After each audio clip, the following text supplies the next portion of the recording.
Halo teman-teman, kenalin, aku Kanita Maira Salsabila, mahasiswi Administrasi Perpajakan Universitas Indonesia 2018. Nah, di video part 2 ini aku akan menjelaskan dan mengisi lampiran yang ada di ISPT Badan, mulai dari elemen laporan keuangan, cabang perusahaan, lampiran 17712, lampiran 17715, dan lampiran 17716. Pertama, kita buka dulu ISPT-nya. Lalu kita pilih database yang sudah kita buat di part 1, video part 1. Passwordnya 123.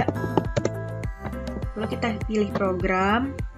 Kita buat dulu SPT baru karena kan kita belum membuat. Nah, tahun pajaknya itu tahun 2018. Karena kita mengacu pada soal ya yang ada di sini, dia 2018 di sini. Buat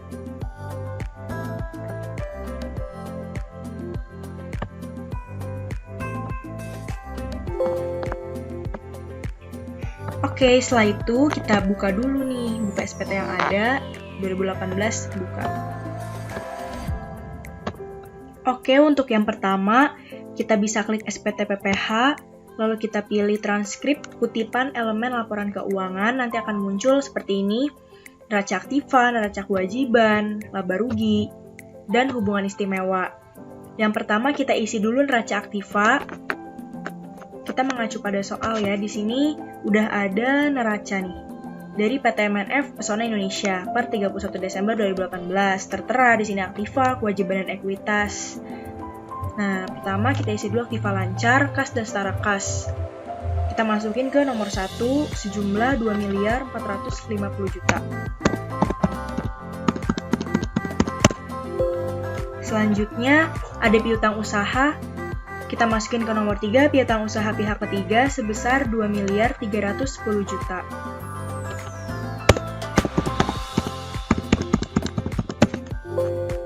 Selanjutnya ada persediaan, kita masukin ke nomor 8 persediaan sebesar 38.380 juta.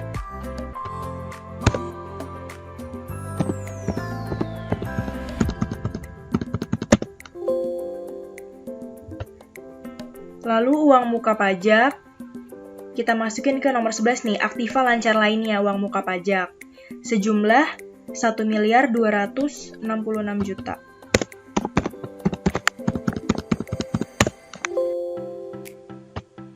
Lalu biaya dibayar di muka, nomor 9 nih, beban dibayar di muka, sebesar 234 juta.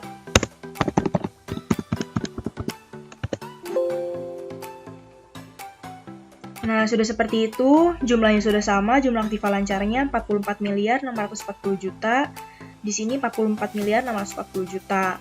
Setelah aktiva lancar kita isi, jangan lupa juga kita isi aktiva yang tidak lancar. Di sini ada harga perolehan aktiva tetap. Kita masukin ke aktiva tetap lainnya, sejumlah 8.436 juta 875.600. Nah, udah kita masukin nih.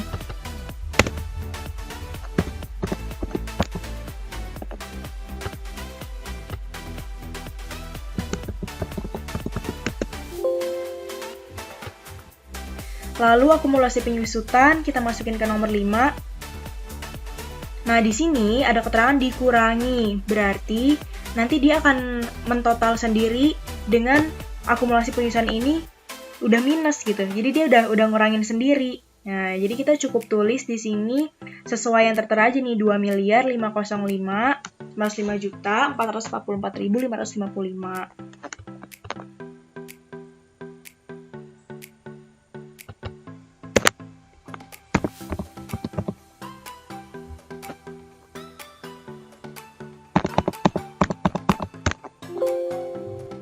Lalu investasi deh 45 miliar. Kita taruh ke nomor 17, investasi jangka panjang lainnya.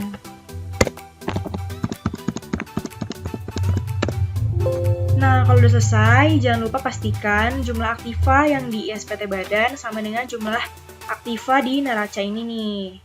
95.531.431.045 rupiah. Sudah sama kan?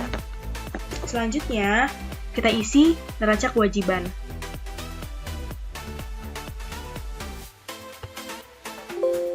Di sini, hutang usaha kita masukin ke nomor 1, hutang usaha pihak ketiga sebesar 4.282 juta.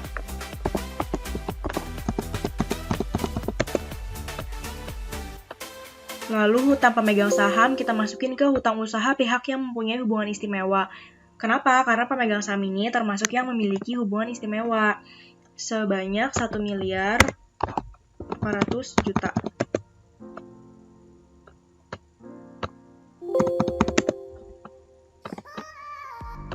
Lalu hutang pajak kita masukin ke nomor 4, hutang pajak sebesar 1.423 juta.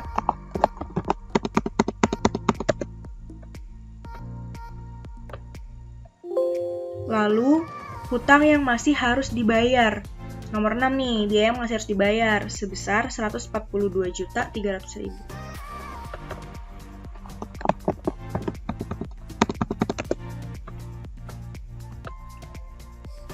Lalu, hutang lain-lain kita masuk ke nomor 10, kewajiban lancar lainnya sebesar 117.700.000.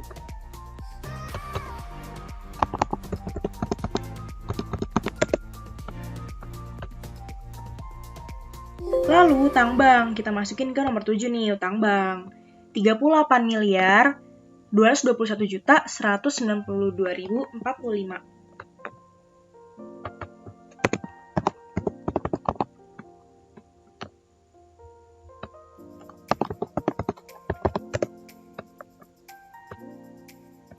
Lalu, modal saham nomor 16, modal saham sebanyak 40 miliar.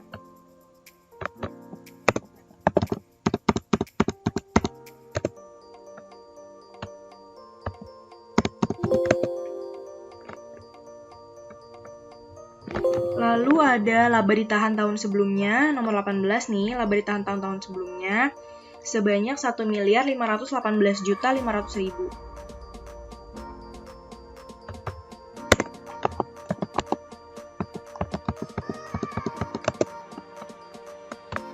Lalu, saldo laba rugi periode berjalan. Kita masuk ke nomor 19 nih, laba ditahan tahun ini. Sebanyak 8.066.739.000.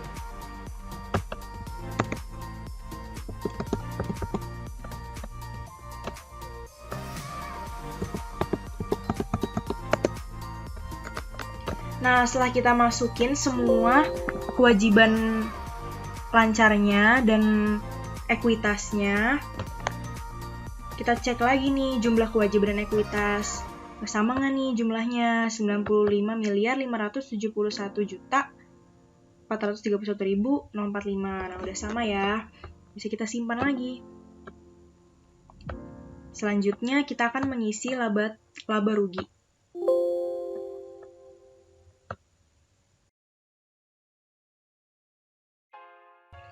Untuk laba rugi bisa kita lihat datanya diambil dari data keuangan perusahaan.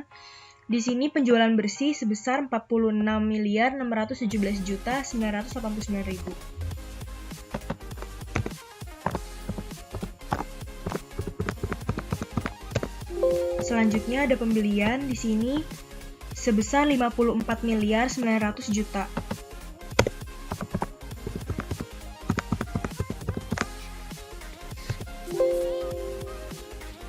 Lalu saldo barang dagang awal. Berarti di sini 17.750.000.000. Lalu saldo barang dagang akhir. Berarti di sini persediaan akhir 38.380.000.000.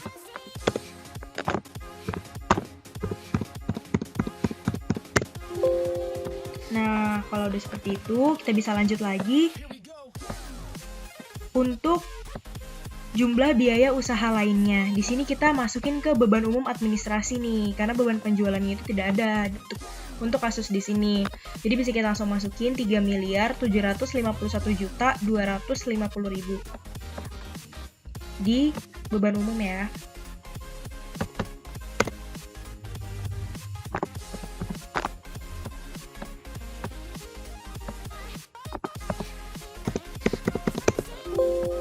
Nah, kalau udah seperti itu, kita cek lagi nih.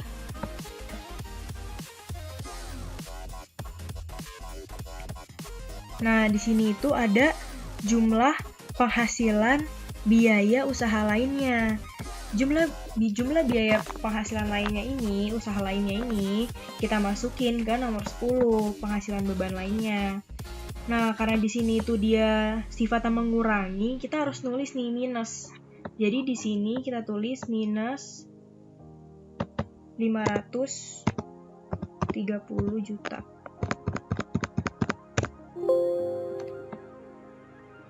Nah, kalau udah, kita bisa cek laba bersih di sini harus sama nih sama laba neto komersial.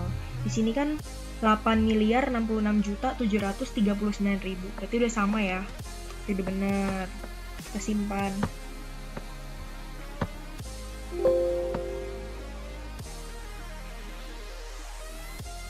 Jadi seperti itu untuk tata cara pengisian elemen laporan keuangan. Selanjutnya kita akan mencoba untuk melihat lampiran cabang perusahaan. Dia ada di sini. Nah, ini kalau misalkan nanti perusahaannya itu kita mau nulis ada cabangnya, nah kita bisa nanti isi NPWP-nya, namanya, alamatnya, nanti kita simpan. Nanti ya kita baru-baru aja nanti kita buat. Nah, tapi kebetulan di soal saya ini belum ada nih untuk kasus cabang. Jadi bisa kita lanjut ke lampiran yang ke-6. Lampiran ke-6 itu ada di sini. Nah, daftar penyertaan modal pada perusahaan afiliasi. Nah, di sini bisa langsung kita isi aja untuk daftar penyertaan modal perusahaan afiliasi. Kita klik baru, lalu kita pilih luar negeri. Karena mengacu pada soal, di sini dijelaskan bahwa penyertaan modal ke XBC International Corporation di Bangkok, di Thailand kan. Nah, kita pilih luar negeri, nama perusahaan afiliasinya berarti kita copy aja. Alamatnya juga.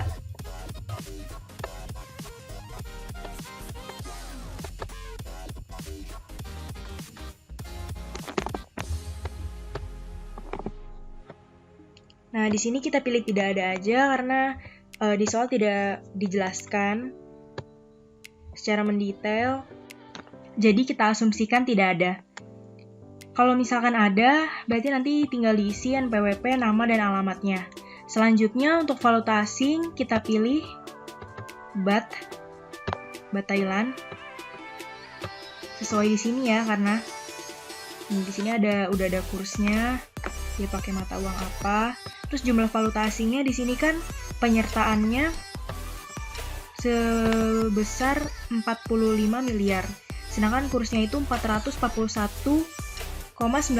Berarti nanti ini dibagi aja 45 miliar dibagi 441,96. Maka hasilnya di sini sebesar 101.819.169,6. Kursnya ini yang ini ya 441,96. Nanti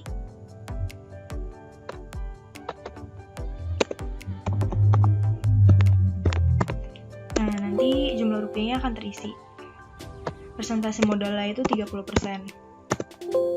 Oke, kalau udah kita klik simpan. Ini kita tutup. Jadi seperti itu untuk pengisian lampiran 6 daftar penyertaan modal perusahaan afiliasi.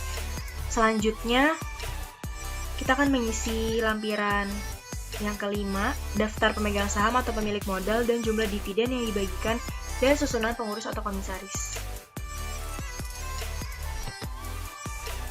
Untuk lampiran 5 ini terdiri dari bagian A dan bagian B. Bagian A untuk daftar pemegang saham atau pemilik modal dan bagian B daftar susunan pengurus dan komisaris.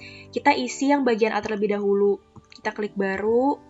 Lalu di sini muncul jumlah modal disetor penuh. Nah, ini kita ambil dari jumlah modal disetor. Jadi jumlah semua ini nih, 7,5 ditambah 15 ditambah 17,5. Hasilnya 40 miliar.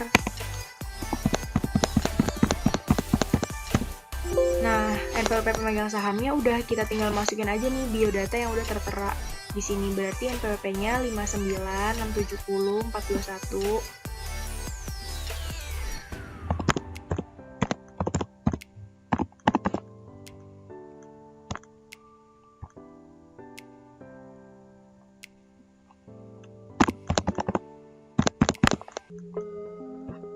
Sini berarti pemegang sahamnya PT Wijaya Manunggal Putra ya.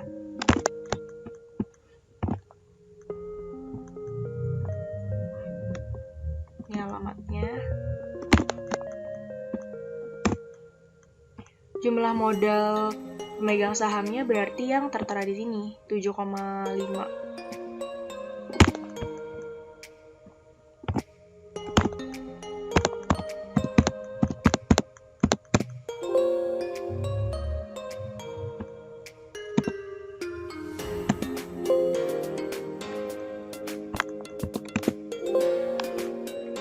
Nah, ini kita simpan. Kita lanjut lagi deh, yang kedua. Nih ya.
Maaf ini saya tipu.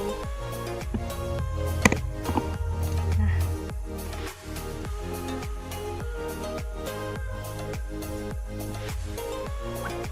Ini yang ketiga ya namanya.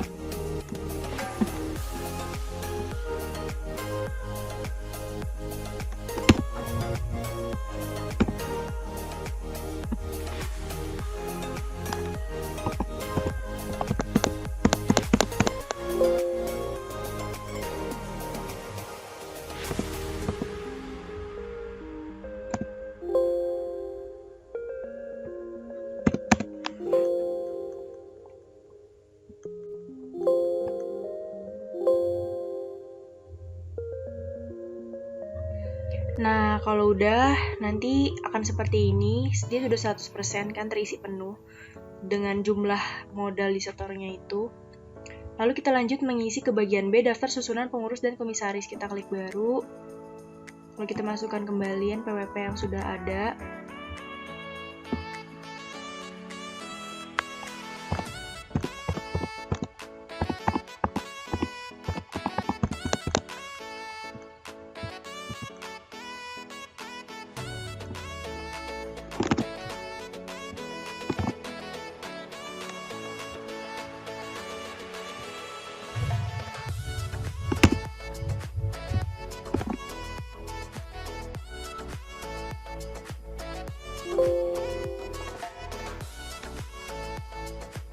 Kita masukin lagi ya yang kedua.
Jadi seperti itu untuk pengisian lampiran 5. Sekarang kita lanjut untuk pengisian lampiran kedua, yakni perincian harga pokok penjualan, biaya usaha lainnya, dan biaya dari luar usaha. Nah, untuk lampiran 2 ini kita akan mengisi harga pokok penjualan, biaya usaha lainnya, dan biaya dari luar usaha. Nah, data-data tersebut kita dapatkan dari data keuangan perusahaannya. Nah, mulai dari HPP dulu nih. Di sini kita akan mengisi persediaan awal barang. Persediaan awal barang itu senilai 17.750.000.000. Nah, kita isi di sini nih persediaan awal HPP-nya. 17 miliar.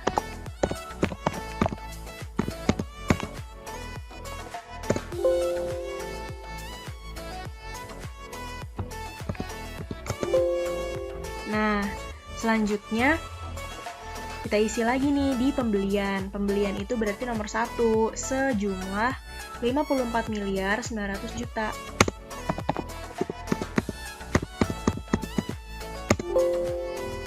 Selanjutnya ada persediaan akhir sebesar 38.380.000.000.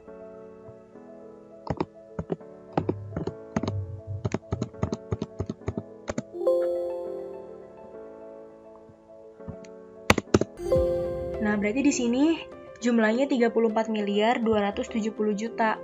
Nah, udah sesuai kan sama total HPP-nya yang di sini. Selanjutnya kita isi biaya usaha lainnya. Kita isi dari gaji.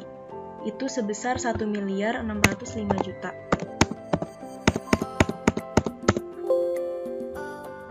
Dari sini ya. Terus selanjutnya ada biaya transportasi dan perjalanan dinas sebesar 358.500.000.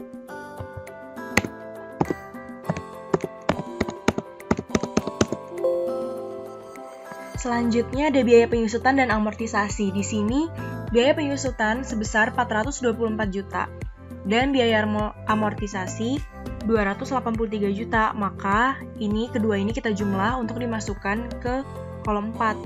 Nah, sebesar 707 juta jadinya.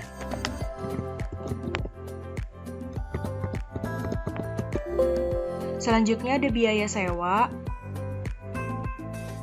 sebesar 244.500.000.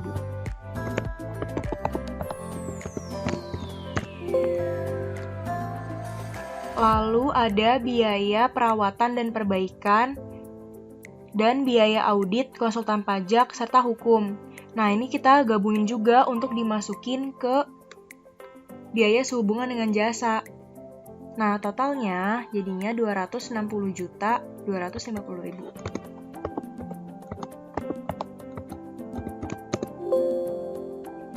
Selanjutnya, ada biaya iklan dan promosi nih, sebesar 300 juta.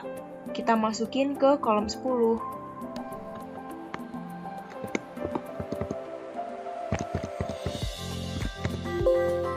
Selanjutnya, ada biaya lainnya. Nah, biaya lainnya ini ya, nomor 11 itu termasuk biaya pajak dan retribusi, biaya listrik, air, dan telepon, biaya administrasi bank, dan biaya lainnya. Jadi, kalau keempat ini kelima ini kita jumlah, hasilnya itu 276 juta. Kita masukin ke biaya lainnya.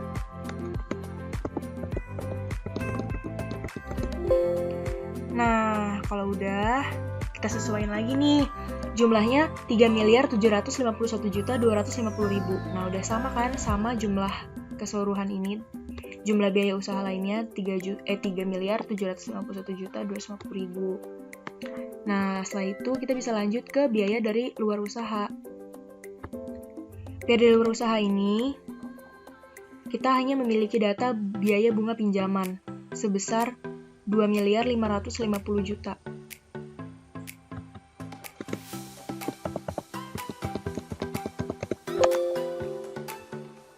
Nah, setelah itu kita samakan kembali. 2.550.000.000 ya, udah sama. Nah, dengan begitu kita udah selesai nih mengisi lampiran 17.12. Setelah itu kita simpan.